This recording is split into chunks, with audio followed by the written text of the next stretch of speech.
हम सब के नेता, आप सब के नेता, पूरे देश प्रदेश के नेता, महाराजा सोहेलदेव पार्टी के राष्ट्रीय अध्यक्ष माननीय ओम प्रकाश राजभर जी, राष्ट्रीय महासचिव माननीय अरविंद जी, महिला समाज की राष्ट्रीय अध्यक्ष माननीय राधिका पटेल जी, और इस जिले के जानदार, शानदार और 2 बार के विधायक माननीय दूधराम जी।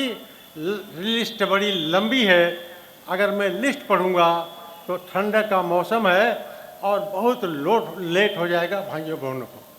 इसलिए मैं आज तकरीर न करके आपके मनोबल को, यहाँ पर आई हुई महिलाओं के मनोबल को बढ़ाने के लिए एक घटना का जिक्र करके अपनी बात को समाप्त करना चाहूँगा, मगर एक शेर के साथ कि कदम चूम लेती हैं कांटों की राहें, कदम चूम लेती हैं कांटों की राहें, मुसाफिर अगर अपनी हिम्मत न हारे, हिम्मत न हारे, हिम्मत न हारे।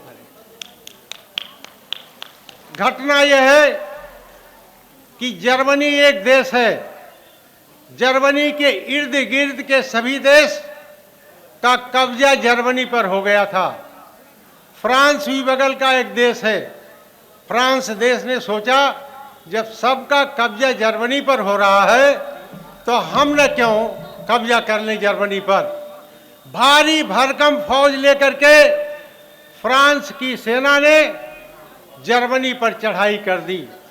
रास्ते में एक पुलिया के नीचे, पुल के नीचे एक महिला कपड़ा धो रही थी। उसने देखा कि फ्रांस की फौज हमारे देश पर कब्जा करने के लिए आ रही है। उसने कपड़ा उपड़ा धोना बंद करके उसे फेंक करके दोनों हाथों में पत्थर लेकर के पुल के ऊपर चढ़ गई और आती हुई फौज के सामने खड़ी हो गई। फौज के जनरल ने जब पूछा कि तुम ऐसा क्यों कर रही हो, क्या कर रही हो, तो महिला ने कहा कि अब हम अपने देश को और गुलाम होना नहीं चाहते हैं और नहीं होने देंगे। वो दोनों हाथ के पत्थर को जनरल के मुंह पर तगड़े रूप से दे मारा। जनरल अंधा होकर के गिर गया। फौज की सिपाही जब महिला को पकड़ने दौड़े तो महिला पुल से छलांग लगा के नदी में तैर करके निकल गई। दूसरे दिन पूरे जर्मनी के अखबारों में छपा कि एक मामूली महिला ने फ्रांस की फौज को चैलेंज कर दिया, फ्रांस की फौज को रोक दिया।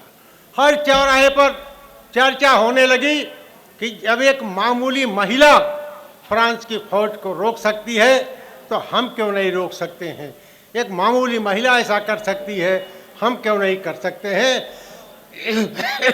पूरे फ्रांस में इस बात की चर्चा होने लगी और फ्रांस की पूरी जनता ढेला, ईंटा, पत्थर लेकर के फ्रांस के फौज को भगाने के लिए तैयार हो गई, सड़क पर आ गई और भारी भरकम फ्रांस की फौज को हिम्मत करके भगाने का काम किया।